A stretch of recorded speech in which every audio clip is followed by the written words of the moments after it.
cette théorie rattache la médecine à la philosophie naturelle. Toute une thérapeutique en découle. Régime, saignée, remèdes à base de plantes, corrige l'excès ou l'insuffisance de l'humeur mise en cause.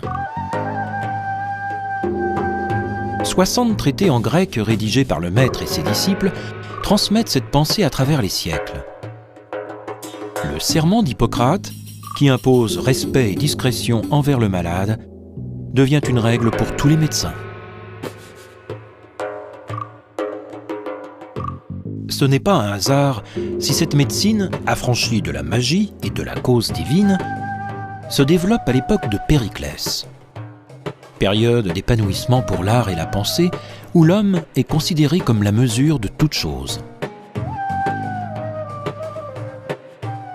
Hippocrate est le fondateur de la médecine occidentale moderne par la finesse de son approche clinique. Il meurt en Thessalie vers 370 avant notre ère, entouré d'une immense considération. La théorie des humeurs règne alors sur la médecine et est affinée plus tard par Aristote. Pour Aristote, le cœur, réceptacle d'une chaleur innée, commande tous les organes.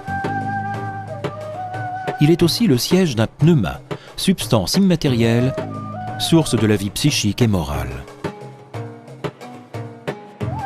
Au IIIe siècle avant notre ère, à Alexandrie, de grands progrès sont réalisés en anatomie et en physiologie, notamment grâce à la pratique de la dissection du corps humain.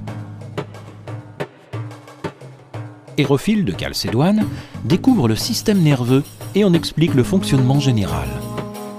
Il examine le nerf optique et établit le diagnostic par le pouls.